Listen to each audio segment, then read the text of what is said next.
El 29 de agosto del 2018, más o menos después del mediodía, Maura Cordero notó un número inusual de personas reunidas afuera de la comisaría, que ella tenía una tienda a la par de la comisaría de su pueblo.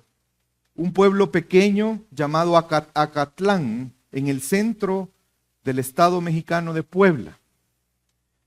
Decenas de personas se amontonaban en la calle principal del pueblo y el número estaba creciendo cada vez más. Y eso le llamó la atención a Maura. Pronto ya eran casi 100 personas las que estaban congregadas y reunidas ahí. La mujer, de hecho, no recordaba otra ocasión donde hubiera tanta muchedumbre, ni aún en periodos festivos afuera de su casa. Dentro de la estación de policías estaba Ricardo Flores, un joven de 21 años, que había crecido en las afueras de Acatlán, pero se había mudado a otra ciudad para poder estudiar ciencias jurídicas. Junto a él estaba su tío Alberto Flores, de 43 años, un granjero que había residido durante mucho tiempo en ese pueblo. Y surgió un mensaje que dice: al parecer estos criminales están involucrados en el tráfico de órganos. En los últimos días desaparecieron niños de 4, 8 y 14 años y algunos fueron encontrados muertos y con signos de que les habían extirpado órganos. Sus abdómenes habían sido abiertos y estaban vacíos. Esta era la noticia que estaba corriendo en el pueblo. Era un mensaje que estaba yendo rápidamente por WhatsApp. Y la gente estaba yendo cada vez más directo a la estación de policía. Y de hecho había gente que estaba diciéndole a los vecinos: vamos a hacer justicia contra estos hombres. Estos secuestradores están ahí y no podemos dejar que nos dejen libres. La muchedumbre cada vez más se enardecía y entraron a la comisaría a la fuerza y sacaron a estas dos personas y los golpearon brutalmente hasta que uno de ellos llegó con gasolina, los roció y les prendió fuego. Es triste ver esa foto que usted ve ahí, es una foto real. Ver cómo las personas grababan ese acontecimiento. Después surgió la noticia que la policía no tenía ni una sola prueba de estas dos personas. Hermanos, un falso testimonio llevó a la muerte de dos personas que eran inocentes. El título del sermón en esta mañana es: no darás falso testimonio. Hermanos, yo espero que en esta mañana todos nosotros seamos convencidos, seamos animados y seamos guiados por el Espíritu de Dios a reconocer la necesidad que tenemos de testificar la verdad para honrar a Dios. Yo espero que hoy tú salgas con la convicción de testificar la verdad a otros para honrar al Señor. Si recuerdan, estamos en nuestra serie Yo Soy, de la serie basada en el libro de Éxodo. Estamos estudiando, meditando en el Decálogo, y hoy estamos en el 9º mandamiento. No darás falso testimonio contra tu prójimo. Y quiero que meditemos en este mandamiento. Y en primer lugar, y es el primer punto en esta mañana, es que quiero convencerte que dar falso testimonio es un pecado que va en contra del carácter veraz de Dios. Tradicionalmente mucha gente resume este mandamiento como: no vas a mentir o no mentirás. ¿Usted tenía una idea de que había un mandamiento así? Porque muchas veces este mandamiento se comunica así: no mentirás. Aunque en realidad esto podría de alguna manera resumir, el mandamiento tiene un aspecto importante que está relacionado en el lenguaje a un testimonio legal, a la función de un testigo, como lo tiene un testigo en un juicio. ¿Cuál es la función de un testigo en un juicio? Dar testimonio. ¿Pero qué es dar testimonio? decir lo que conoce, decir lo que vio. En lugar de dar un falso testimonio, debemos de dar testimonio veraz y honesto. Y esto, hermanos, aunque por el lenguaje pareciera ser algo muy propio de un tribunal, y usted podría decir, ay, qué bueno, porque no sé cuándo me van a llamar a un juicio a dar testimonio, así que no me preocupo tanto por este mandamiento. Déjeme decirle que el 9º mandamiento también está implícito la importancia de la verdad, porque cuando pensamos, ¿por qué Dios nos pide no dar falso testimonio? No es pensando principalmente en el prójimo. Aunque bien es cierto, es un beneficio para el prójimo, pero en realidad Dios le está diciendo a su pueblo, al pueblo del pacto, a ese pueblo que está unido con Dios y por lo tanto es un pueblo diferente a todos los pueblos, no por su calidad como pueblo, no por lo especial que ellos puedan tener, sino por el hecho que es el pueblo del Dios verdadero. Hermanos, Dios es veraz. Él es verdad. Por lo tanto, su pueblo debe de reflejar el carácter de Dios al hablar verdad. El mandamiento tiene un aspecto negativo, no darás falso testimonio, pero también implícitamente tiene un aspecto positivo. ¿Saben cuál es el aspecto positivo? El no dar, el no hablar falsamente implica que debemos de hablar verdaderamente. La verdad es un atributo esencial de Dios. Y el pueblo de Dios está llamado a reflejar el carácter de Dios. Por eso el pueblo de Dios testifica la verdad.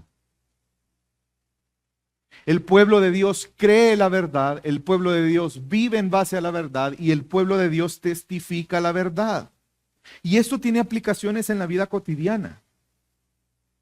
No solamente en el contexto de un juicio, sino en la honestidad al hablar cuando comercias con otro, sino en la honestidad al hablar en las relaciones, o en la fidelidad y la veracidad de tus testimonios, aunque no sean aspectos jurídicos. Hermanos, porque constantemente testificamos cosas, ¿o no?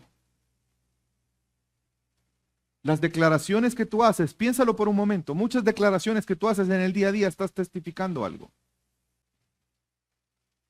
¿Qué implica que Dios es veraz? Porque si la importancia de este mandamiento está en el carácter de Dios, ¿qué implica que Dios es veraz? La veracidad de Dios es un atributo.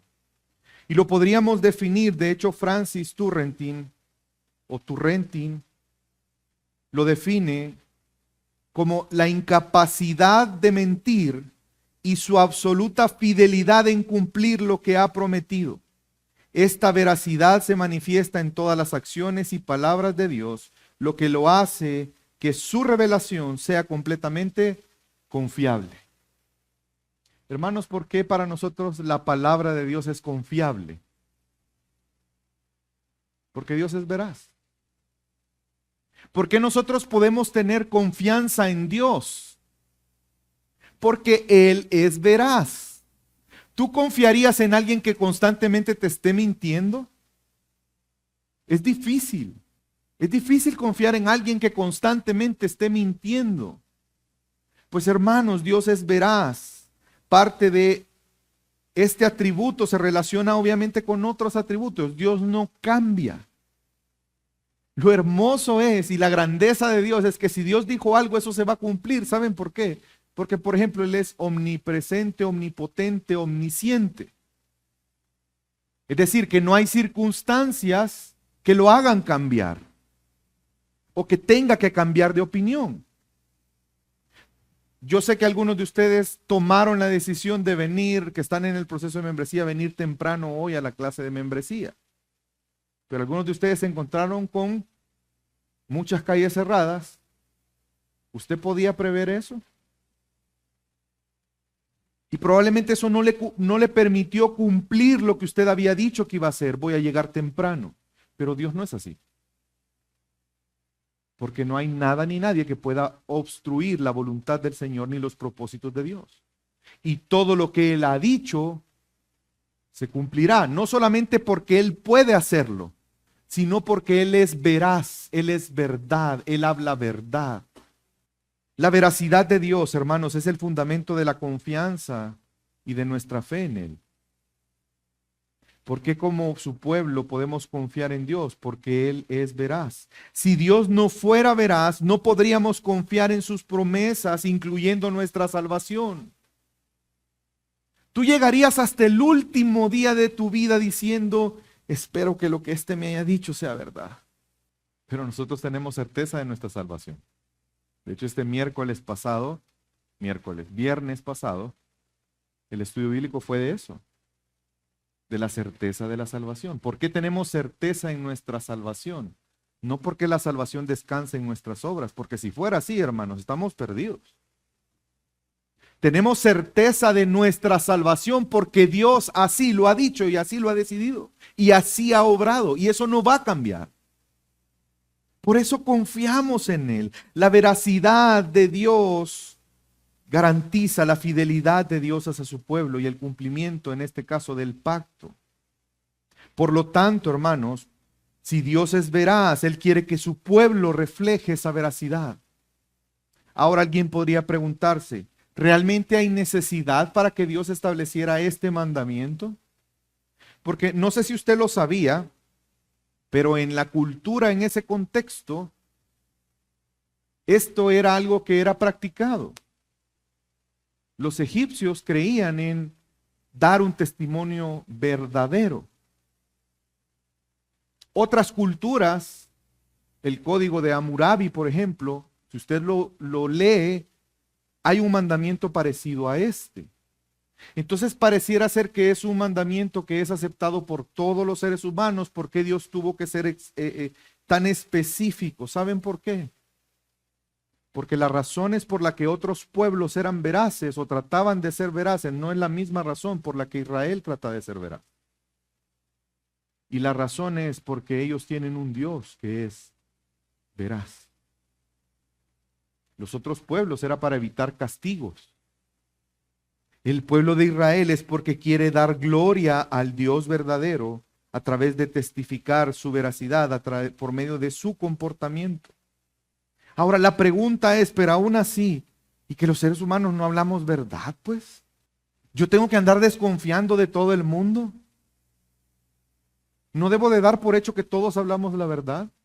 Pues no. No podemos dar por hecho que todos los seres humanos hablan la verdad. ¿Saben por qué? Porque la caída del hombre fue precisamente por un falso testimonio. La caída de la humanidad fue por la participación de Adán y Eva en un falso testimonio. Satanás introdujo la mentira al mundo, incitando a Eva a desconfiar de la palabra de Dios y a testificar, a creer un falso testimonio en contra de Dios. ¿Cuál fue la orden que Dios le dio a Adán? De todo árbol del huerto podrás comer, menos de uno. Y si comes, ¿se recuerda qué dijo Dios literal? Ciertamente morirás. Esa declaración es veraz, hermano. Es verdad. Ciertamente morirás. Adán, no estés pensando que yo me voy a poner a ver si las circunstancias, vamos a analizar. No, comes del árbol, vas a morir. Punto. Pero recordemos que le dijo Satanás a la mujer, Génesis capítulo 3, versículo 5. Ciertamente no morirás, pues Dios sabe que el día que de él comas, del árbol de la ciencia del bien y del mal, serán abiertos vuestros ojos y seréis como Dios, conociendo el bien. ¿Qué está haciendo Satanás, hermanos? ¿Dando un testimonio veraz o un falso testimonio? Está poniendo en duda a Dios. Está diciéndole a Dios, Él es el mentiroso. Él te quiere engañar. Lo que Él no quiere es que obtengas algo que Él sabe que tú puedes obtener. ¿Ven cómo es un falso testimonio? Satanás está testificando algo que no es verdadero. Esta primera mentira, este primer falso testimonio del cual no solamente lo escuchó Adán, Eva y Adán, no solamente lo escucharon, sino que lo creyeron. Creyeron en un falso testimonio y participaron de eso. Por lo tanto, hermanos, la falsedad siempre va a terminar deshonrando a Dios. La falsedad siempre nos va a llevar a desobedecer a Dios. La serpiente dijo una mentira que tergiversaba al Creador, su creación, sus palabras, su carácter. Este falso testimonio, una vez que fue creído, trajo consigo la desobediencia. Y como consecuencia de esa desobediencia entró la muerte, no solamente a Adán y a Eva. Romanos capítulo 5, 12 dice que por la desobediencia de un hombre entró el pecado al mundo y con el pecado la muerte. Dios llevó la verdad al jardín del Edén y Satanás trajo un falso testimonio para engañarles. Por eso se llama el padre de la mentira. Por eso Satanás es engañador, es burlador. Por eso él da falsos testimonios. Los que viven en la mentira no pertenecen a la verdad. Los que viven en la mentira no son hijos de la verdad. Los que viven en mentiras y promueven falso testimonio constantemente son hijos de Satanás. Hermanos, yo sé que se escucha fuerte, pero es la verdad. Quiero que veamos lo que Jesús mismo les recordó en ese sentido. Vamos al Evangelio de Juan, capítulo 8, versículo 4. Vosotros sois de vuestro padre el diablo. Es decir, que hay algunos que son hijos del diablo. ¿Sí? Para que haya un padre, ¿qué tiene que haber? Un hijo. ¿Quiénes son estos? Fíjense. ¿O cómo se manifiesta? Y los deseos de vuestro padre queréis hacer. ¿Cuáles son esos deseos? El que ha sido homicida desde el principio, ¿por qué? Porque él trajo la muerte. A través del engaño, del pecado, no solo entró el pecado al mundo, sino consigo la muerte. Y no ha permanecido en la verdad, porque no hay verdad en él. No hay verdad en él. No la hay.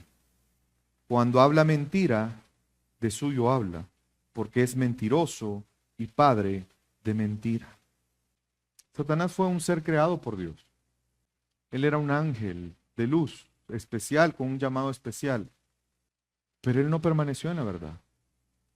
Él no quiso aceptar la verdad. ¿Cuál verdad? Que solamente Dios es digno de gloria. Solamente Dios es digno de adoración. ¿Por qué? Porque Él es Dios. Él no quiso aceptar esa verdad. No hay verdad en Él. Y cuando habla, habla mentira porque de lo suyo habla. Hermanos, si hay un principal adversario de la verdad es Satanás. Su naturaleza es así. Y él engañó a los hombres para que los hombres se corrompieran y también dudaran de la verdad de Dios.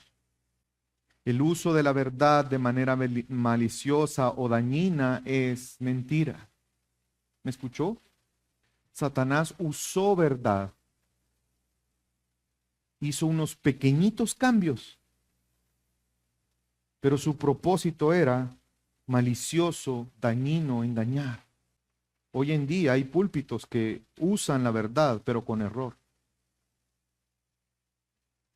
Hacen pequeñas variaciones que a veces casi que son imperceptibles y que en muchos casos son sutiles. El 99% de verdad y el 1% de mentira, ¿qué es, hermanos? Mentira. ¿No se recuerda cómo tentó a Jesús Satanás? Como dice el gran filósofo, así le dijo Satanás a Jesús. Jesús, se me ha ocurrido una idea espectacular. Te la voy a compartir. Así tentó Satanás a Jesús.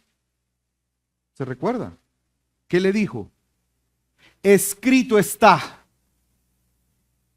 Él estaba usando la verdad con fines engañosos. Ojo, hermanos, cuidado. Satanás es experto en hacer eso, en presentar la verdad engañosamente. Es que miren, una mentira entre más componente de verdad tenga es más creíble. ¿O no? Si supongamos que yo le hubiera dicho el domingo pasado que iba para Cobán y hoy le digo, hermanos, miren qué rico estaba el caqui que me comí ayer. A que si usted sabe que yo el fin de semana estuve en Finlandia y le vengo diciendo, hermano, viera qué rico el caqui, y usted sabe que yo no andaba en Finlandia, ¿usted me creería? Pero usted es posible que me creería que yo comí caqui estando en Cobán, sabiendo usted que yo iba a Cobán. ¿Me doy a entender? Entre más aspectos de verdad tenga una mentira, se vuelve más creíble. Hay personas que usan la verdad para tratar de engañar. Por eso hay advertencias en la Biblia que no nos dejemos engañar. El uso de la verdad de manera maliciosa o dañina es un falso testimonio. Cuando testificamos algo de Dios que no es cierto, es un falso testimonio. ¿Me estoy dando a entender? No debemos pensar únicamente en el falso testigo que está en un juicio. Es que testificamos de diferentes formas. Cada vez que damos un falso testimonio, estamos ofendiendo a Dios porque Él es verdad, hermanos. Y es que un falso testimonio no solo corrompe a aquel quien lo dice, sino mata al inocente. Por eso en el contexto de un juicio es importante que los testigos no sean falsos. Como en el caso que le dije de este caso de México. Pero en nuestro día a día, hermanos, cuando hablamos y testificamos acerca de Dios que algo no es verdad de Él, estamos haciendo lo mismo que este caso de México. ¿Me escuchó? Cuando nosotros testificamos algo de Dios que no es verdad, estamos sentenciando a muerte a aquel que escucha. Porque ¿cómo va a conocer a Dios? ¿La mentira nos lleva a Dios? ¿Ven la gravedad de esto? Cuando decimos, yo no creo que Dios te pueda cambiar. Hermano, yo en consejería de matrimonios he escuchado frases como esa. Es que yo no creo que tú puedas cambiar. Dos cristianos. Eso es un falso testimonio. ¿O Dios no tiene poder para transformarnos, hermano? Yo no puedo decirle a una persona, tú nunca vas a cambiar. Eso es un falso testimonio. Yo no creo que Dios pueda resolver una relación rota entre hermanos. Eso no es cierto. Eso puede ser un falso testimonio. Es que la incredulidad misma de Dios es falso testimonio. Cuando nosotros hablamos dudando de Dios, es un falso testimonio. Hermanos, ¿hay razones por las que dudemos de Dios? Dígame esto. ¿Es verdad que hay razones, Dios nos ha dado razones para dudar de Él? ¿Es verdad eso? Pero si yo digo algo así, estoy dando un falso testimonio. O si yo presento a un Dios todo amor, Dios es amor. ¿Es verdad? Hermanos, ¿es verdad que Dios es amor? Pero ¿es únicamente amor? Eso no es verdad. Si yo presento a Dios como el abuelito bonachón, que todo es amor, yo estoy dando un falso testimonio. Porque Dios es amor y misericordia, pero también es justicia y fuego consumidor. Dios tiene misericordia y perdón para el pecador, pero Él no tolera el pecado y al que lo practica. Tengamos cuidado de qué estamos testificando. Tengamos cuidado cuando hablamos, qué testificamos. Y sabe que Pablo explica esta verdad en Romanos capítulo 3. Si usted recuerda los primeros capítulos de Romanos, Pablo empieza a hablar de tres grupos de personas y que todos necesitan a Cristo. Aquellos que en su condición niegan a Dios, aquellos que se creen moralmente buenos, que también necesitan a Dios, a Cristo, y aquellos que son religiosamente estrictos, también necesitan a Cristo. Esos tres grupos necesitan a Cristo. Mire lo que dice Pablo en Romanos capítulo 3, versículo 2, la parte final hasta el versículo 4. Quiero que quizás poner un poco de contexto. Aquí ya está hablando de los judíos, el tercer grupo. Recuerde que los judíos se creían meritoriamente el pueblo de Dios, por ser descendencia de Abraham, por ser la nación escogida por Dios. Hoy hablamos un poco de eso en la clase de membresía, pero miren lo que les dice Pablo ante ese supuesto mérito. Primero, ciertamente que les ha sido confiada la palabra de Dios. ¿A través de quién trajo Dios su palabra? A través de los profetas en el Antiguo Testamento y en el Nuevo Testamento a través de los apóstoles. ¿Los profetas eran israelitas? Sí. Dios trajo la palabra a través de ese pueblo. Pero ¿cuál es el problema? Su incredulidad. Y Pablo en ese contexto dice, la incredulidad del pueblo de Dios habrá hecho nula la fidelidad de Dios. El hecho que el pueblo dé un falso testimonio de Dios hace a Dios falso. El hecho que las personas duden de la palabra de Dios, ¿deberíamos de dudar de ella porque Dios no es fiel, porque alguien duda de él? De ninguna manera, contesta Pablo. De ninguna. Cero posibilidades. Todos los seres humanos nos podríamos poner de acuerdo y decir, yo creo que Dios es mentiroso. ¿Y eso lo convertiría en mentiroso? No. De ninguna manera. Y si hay una pugna entre la palabra de Dios y la palabra de los hombres, uno de los dos está mintiendo. ¿Quién siempre está mintiendo? Los hombres, no Dios. Antes bien, antes de dudar yo de la fidelidad de Dios, antes bien sea Dios veraz. Y todo hombre mentiroso. Cuando un hombre piensa que algo es contrario a la Escritura y testifica de eso que es contrario a la Escritura, aunque lo presente como una verdad, ese es mentiroso. De hecho, la blasfemia del Espíritu Santo, la que no tiene perdón, ¿qué es? ¿Qué es blasfemar? Es hablar algo en contra de Dios que no es verdadero. Es acusar de Dios de algo que no es. ¿Y saben qué es la blasfemia del Espíritu Santo? Es decir, el Espíritu Santo es un mentiroso. ¿Por qué? Porque la función número uno, no la 2, no la 3, no la 4, la número 1, la primera, la más importante, la razón por la que el Espíritu Santo está aquí, está en nuestro corazón, ¿saben cuál es? Testificar de Cristo Jesús. Una iglesia donde está llena del Espíritu Santo es una iglesia que constantemente testifica a Jesús. Pero todos aquellos que dicen, no, Jesús no es el Hijo de Dios. ¿Qué están haciendo, hermanos? Diciendo que el Espíritu Santo, que sí testifica que Él es el Hijo de Dios, pero el Espíritu Santo es Dios. Desde el principio ha habido una guerra en contra de la verdad de Dios. Y la seguirá habiendo hasta que venga el juicio final. La mentira de Eva creyó y Adán en el jardín del Edén. Esa guerra ha continuado hasta hoy y sigue estando hasta hoy, hermanos. El noveno mandamiento es un llamado a resistir esta tentación, viviendo en verdad, rechazando la mentira y hablando la verdad, testificando constantemente de la verdad. Satanás es autor de falsedad.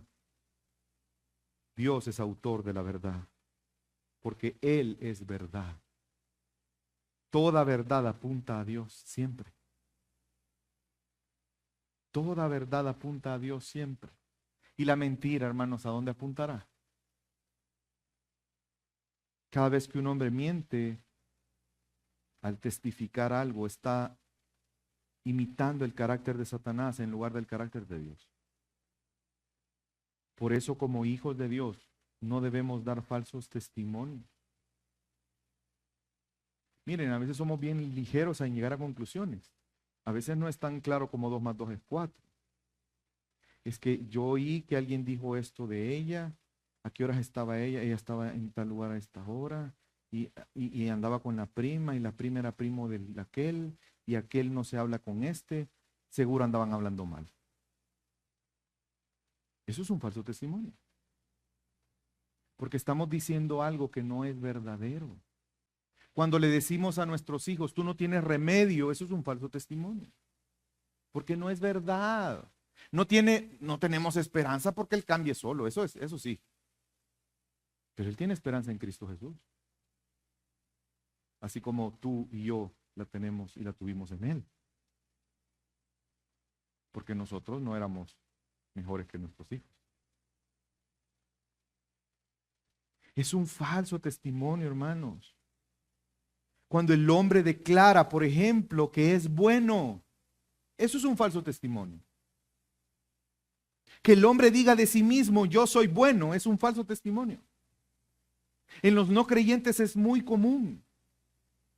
¿Alguna vez usted ha evangelizado a alguien que le dice, no, mira, yo soy bueno? No, anda a hablar, ¿sabes qué? Anda a predicar a las cárceles. Ahí están los que necesitan escuchar ese mensaje que vos me estás diciendo. Yo, mira, de mi casa al trabajo, del trabajo a mi casa. Me echo una cervecita de vez en cuando con un cevichito viendo el partido, pero no le hago daño a nadie. Mira, no falta nada en mi casa. Da a preguntarle a mis hijos. Esa idea, ese testimonio es falso. ¿Por qué? Porque los seres humanos por naturaleza somos malos. ¿Y saben qué es lo triste? Que hay cristianos que dan falso testimonio en este sentido. Yo he escuchado a papás cristianos decir, no, si mi hijo ha crecido en el Evangelio, él es bueno. Por eso hice la aclaración hoy con la presentación de Elizabeth. Yo no puedo dar por sentado que porque yo tengo el llamado pastoral, mis hijos van a ser salvos. Dios no tiene nietos, hermanos. Yo no puedo ver a un bebé y decir, ¡ay, qué inocente! Sí, espérese que crezca. ¿Sabe qué es lo que pasa? Que el bebé no tiene la capacidad de expresar la maldad que hay en su corazón. Pero en la medida que va adquiriendo capacidades, lo va a expresar. ¿O usted no ve niños chiquititos peleándose entre ellos, siendo egoístas, mintiendo? Niños de 2 años. Esa es la maldad del hombre. Y es que la Biblia dice, no hay bueno ni aún uno. Y si yo digo que hay uno bueno, entonces el mentiroso es Dios, porque Él es el que ha dicho en su palabra que no hay bueno ni aún uno. Y yo estoy diciendo, Dios sos mentiroso, porque yo encontré a uno bueno. Yo. ¿Me doy a entender, hermanos? Quiero que veamos hasta dónde llega este mandamiento. Yo he escuchado a personas decirle a otros, ay, mira, qué lamento ante el fallecimiento de tu familiar, pero seguramente está en el cielo. ¿Por qué ser un alma bondadosa? Eso es un falso testimonio. ¿Por qué, hermanos? Porque no es cierto. Porque lo que necesitamos, porque somos pecadores, es que el Hijo de Dios se tomara forma de hombre, se humillara en la condición de hombre y entregara su vida. ¿Por qué? Porque todos éramos malos. Porque todos merecíamos justamente el castigo de Dios eterno. Es falso testimonio cuando pensamos que nuestro mayor bien es ser ser bendecido por Dios es tener cosas. Mira, ese tipo es bendecido, güey. Mira el carro en el que anda. No, hombre, que voy a pensar en qué pecado estoy, porque mira, yo apenas y me enciende apenas me anda todo corroído mi carro ya del año 70. Pero no es un clásico, ¿ve? Lo bueno es que ese tipo de carros fortalecen la fe, hermano. Cada vez que uno se sube, ora porque no le pase nada, porque no se quede, no sé usted, pero a mí me ha tocado. ¿Saben por qué, hermanos? Porque eso es un falso testimonio. Porque la Biblia nos muestra que el mayor bien que Dios puede hacernos, ¿saben cuál es? Restaurar nuestra relación con Él. Él es el mayor bien que podemos recibir. Cristo Jesús es el mayor tesoro que un ser humano puede recibir, que no se compara con nada de este mundo. Es que es ofensivo para Dios que pensemos y que le digamos, Señor, ¿por qué no me bendices? Porque no tengo esta casa. ¿Y mi hijo? ¿Y la sangre derramada de Jesús? ¿Y la cruz? ¿Y tu condición antes de venir a mí? ¿No te acuerdas de la desesperanza que había en tu corazón y en tu mente? ¿No te acuerdas del vacío que había en tu vida? Ese es un falso testimonio. Y no solamente si nosotros lo creemos, me refiero, sino cuando anunciamos y decimos eso y animamos a otros que crean eso. Es un falso testimonio también cuando decimos yo no necesito congregarme. Eso es un falso testimonio. Yo no necesito servir. Mi relación con Dios está bien, yo no necesito servir, no necesito congregarme, no necesito ofrendar, no necesito todos los actos de adoración. Eso es un falso testimonio, porque sí lo necesitamos. Estamos testificando en contra de la palabra de Dios. Quiero que acompáñenme a leer el siguiente pasaje. En Romanos siempre, capítulo 3. No, perdón, esa es primera de Juan. Si decimos que no tenemos pecado, nos engañamos a nosotros mismos. Y miren, quiero que note, no quiero reafirmar que todos somos pecadores. Quiero que note cómo la Biblia relaciona la falsedad, el falso testimonio, cómo se muestra. Si decimos que no tenemos pecado, nos engañamos a nosotros mismos y la verdad no está en nosotros. Si confesamos nuestros pecados, Él es fiel y justo para perdonarnos los pecados y para limpiarnos de toda maldad. Si decimos que no hemos pecado, le hacemos a Él mentiroso y su palabra no está en nosotros. ¿Por qué? Porque es un falso testimonio. Es que no debemos de confundir lo que somos posesionalmente en Cristo. Tú y yo somos justificados en Cristo, es decir, Él nos ha declarado justos, Él nos ha perdonado, pero no podemos negar que sigue habiendo maldad en nosotros. Lo que está diciendo aquí la exhortación de Juan es, no traten de obviar lo que es verdadero, mejor enfréntenlo de una manera correcta. La solución no es decir, yo no tengo pecado, estoy bien con el Señor, eso no es la verdad. La verdad es decir, Señor, perdóname, te fallé. Esa es la forma correcta. Por eso dice, si confesamos nuestros pecados, la cosa no es negar el pecado en nosotros. La cosa es aceptar que hemos pecado, confesar el pecado, y si confesamos el pecado, Él es fiel y justo para perdonarnos y para limpiarnos de maldad. Es decir, que haya maldad en nosotros. Hermanos, testifiquemos de la verdad y honremos al Señor. Y la única forma de hacerlo es, y eso va a mi segundo punto en esta mañana, en Cristo conocemos la verdad solamente en Él. Tú no puedes testificar de algo que no conoces. O tú aceptarías ser testigo en un juicio de un accidente que tú no has visto. No, porque vas a ir a hablar mentira. Hermanos, la encarnación de Cristo es el cumplimiento y la manifestación perfecta de la verdad de Dios. El Evangelio de Juan, capítulo 1, versículo 14, nos recuerda esta verdad. Y el Verbo se hizo carne y tabernaculizó y habitó entre nosotros y vimos su gloria, gloria como la del unigénito del Padre, lleno de gracia y verdad. La verdad ha sido visible para nosotros en Cristo Jesús. Él es la verdad. Y conoceréis la verdad y la verdad os hará. No es una filosofía la verdad. No es un pensamiento etéreo. La verdad es Cristo mismo. La verdad es un atributo esencial de Dios. La centralidad de la verdad como atributo de Dios es el centro y el eje de la ética cristiana. Cristo es la encarnación suprema de la verdad de Dios. Hermanos, por eso vivir este mandamiento de no dar falso testimonio solo es posible a través de conocer la verdad. Y la verdad es Cristo Jesús. Solamente en Cristo Jesús. Y esto tiene implicaciones éticas directas a nuestra vida y ya vamos a llegar ahí. Es que se extiende este mandamiento, hermanos, no solamente a no confesar la mentira, dar falso testimonio, sino también vivir todo el tiempo procurando la verdad. Por lo tanto, vivir en la verdad implica que Cristo se manifieste en nuestra vida cada día, porque Él es verdad. Por eso el Evangelio, hermanos, nos lleva a vivir y a testificar la verdad. Y voy a mi último punto en esta mañana.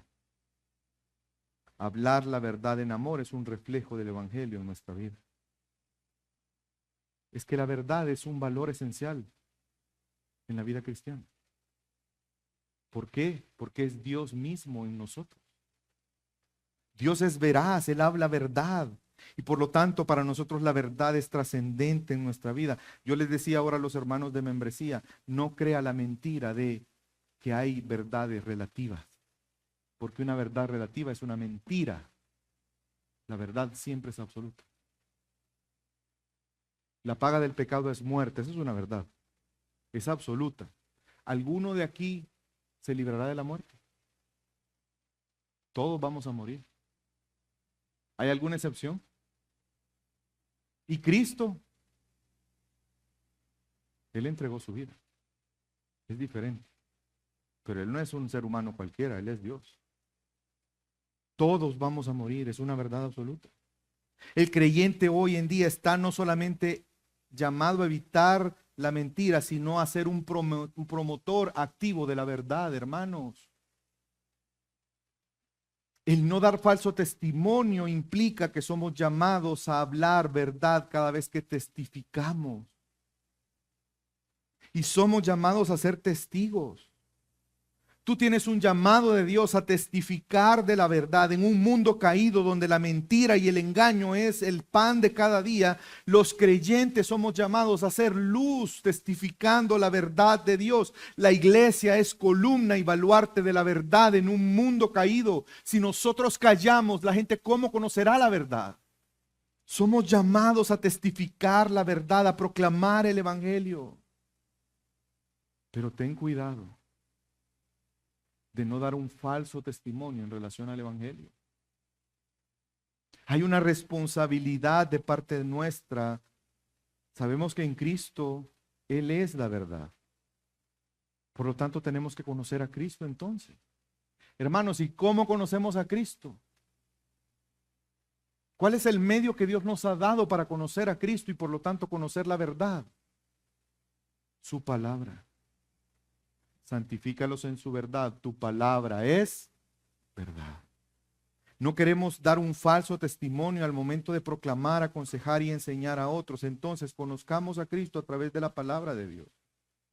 ¿Ven por qué la insistencia de estudiar la palabra de Dios? En segundo lugar, hermanos, el evangelio nos lleva a reflejar la verdad.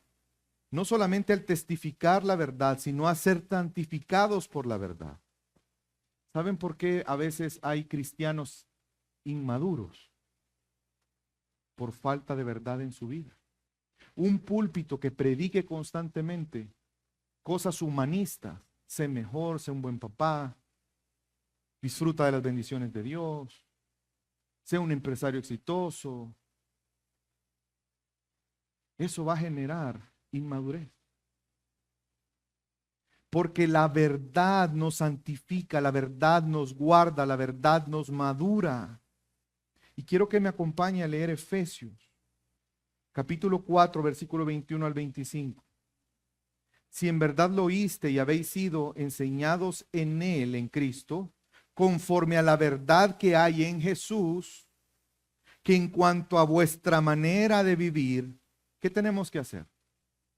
Porque hemos sido instruidos en la verdad de Cristo, ¿verdad? La verdad que hay en Cristo. ¿Qué tenemos que hacer? Despojarnos del viejo hombre que se corrompe según los deseos verdaderos. Hermanos, el pecado genera un deseo en ti, pero ese deseo es engañoso. ¿Sí? Y que seáis renovados en el espíritu de vuestra mente y que vistáis del nuevo hombre. Y miren cómo describe al nuevo hombre. Cómo es descrita la naturaleza que Dios nos ha dado en Cristo, el cual en la semejanza de Dios ha sido creado en la justicia y santidad. ¿De qué? Es que la verdad siempre nos lleva a la justicia y a la santidad. Por tanto, porque ahora hemos sido revestidos con esta naturaleza que es creada en la justicia y la santidad de la verdad, por tanto, dejando a un lado la falsedad, hablad la verdad cada uno con su prójimo, porque somos miembros los unos de los otros. Hermanos, somos llamados a hablar verdad entre nosotros. ¿Saben que parte de la madurez espiritual es eso? Cuando tú ves un pecado en tu hermano y tú te haces el que no viste, eso te demuestra que te hace falta crecer en la madurez en el Señor. Pero si tú estás pronto a cuidar a tu hermano, a enseñarle la verdad, no por humillarlo, no porque tú quieres exaltarte y decir yo soy mejor que tú, sino porque tú sabes lo que implica el mostrarle amor al hablar la verdad, lo vas a hacer. Qué triste es que hoy en día hay padres que, ay, es que no le voy a decir eso al niño porque se va a enojar. Me refiero a sus hijos. Eso es falta de amor. Eso es falta de amor. Pero de igual manera, hermanos, cuando nosotros no nos cuidamos mutuamente, es falta de amor. Cuando tú escuchas a un hermano que dice algo que está testificando erróneamente, porque está hablando algo de Dios que no es verdadero, o está hablando algo de su palabra que no es verdadero y te quedas callado porque es lo más cómodo, tú no estás amando a esa persona. Hermanos, eso tiene efectos importantes en nuestra vida. Y la vida de iglesia gira en torno a la verdad. ¿Saben por qué? Porque sin verdad no hay madurez. Lo voy a repetir. Sin verdad no hay madurez, no hay crecimiento, no lo hay. Veamos qué dice Efesios capítulo 4. Leímos el versículo 21 al 25. Leamos un poco antes. Versículo 13. Hasta que todos lleguemos a la unidad de la fe y del conocimiento del Hijo de Dios, a un varón perfecto. Está hablando de la madurez. No está hablando de perfección, que no hay error. Perfección aquí es madurez. A la medida de la estatura de la plenitud de Cristo. Esa es la madurez. Entre más nos parecemos a Jesús, hay más madurez en nosotros. En este mundo no vamos a llegar al punto de ser iguales a Jesús. Pero en la eternidad sí, hermanos, seremos semejantes a Él. En el sentido, ¿en qué sentido? No es que nosotros nos vamos a convertir en Dios, sino en el sentido de, así como Jesús amó al Padre y vivió para glorificarle sin pecado, nosotros también viviremos así. Pero mientras estamos en este mundo, Dios quiere que la plenitud de Cristo sea mayor en nosotros, para que ya no seamos niños fluctuantes. ¿Ven cómo es una consecuencia una de la otra? O somos maduros o somos inmaduros. Y un inmaduro es como un niño fluctuante que va por donde quiera, por viento de doctrina, por estratagemas de hombres que para engañar, ¿qué hacen? Emplean con astucia las artimañas del error. Cuidado con lo que escuchas y crees. Cuidado con participar de eso. Hermanos, es grave. En una iglesia donde no se está predicando fielmente la verdad de Dios, va a haber Inmadurez. Y por eso dice el versículo 5, en lugar de ser inmaduros, como niños fluctuantes que es llevado por viento de doctrina, que caemos en las artimañas que emplean algunos con astucia para llevarnos al error, ¿qué debemos de hacer en lugar de eso? Sino que siguiendo el que, hermanos, no lo escucho, en amor. Siguiendo. ¿Te recuerdas cómo era tu esposo cuando no eran novios y quería que fueran novios? ¿Te recuerdas? Siguiendo. Bueno, en algunos casos quizás la esposa, no se sabe. Siguiendo la verdad en amor. ¿Cuál es el efecto de seguir la verdad en amor? ¿Cuál es el efecto de cuando hablamos la verdad en amor entre nosotros? Crezcamos en todo en aquel que es la cabeza, esto es, en Cristo. Sin verdad no hay crecimiento. Sin verdad no hay madurez.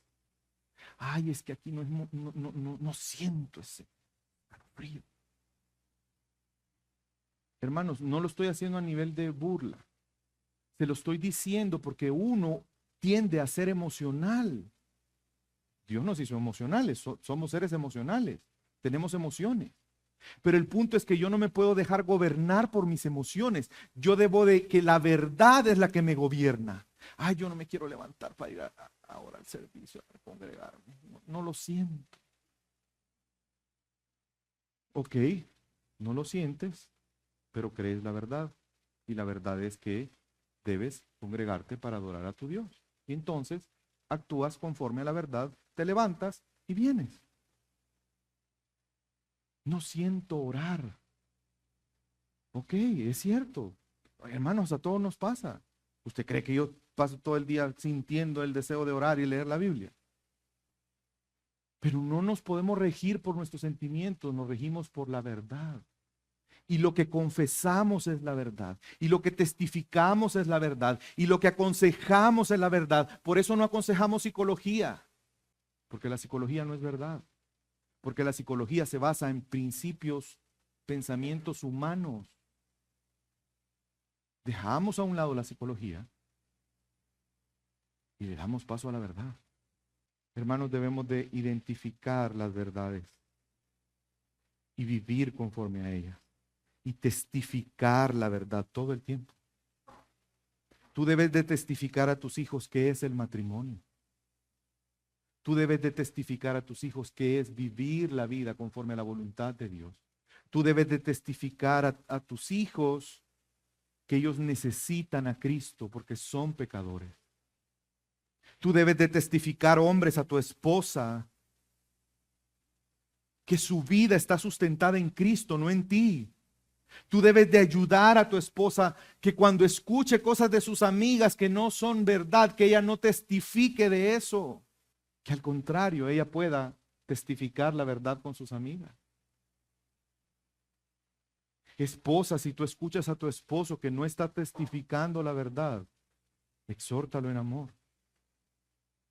Hermanos, exhortémonos mutuamente en amor, porque todos nosotros creceremos a la estatura de la imagen de Cristo y glorificaremos así a nuestro Creador.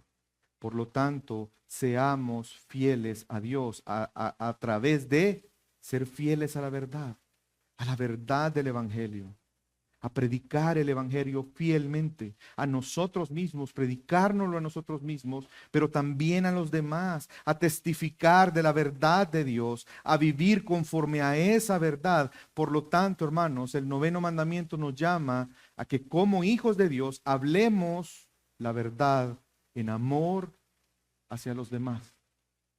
Por eso mi exhortación para ti hoy es: testifica la verdad, honra al Señor. Vamos a orar.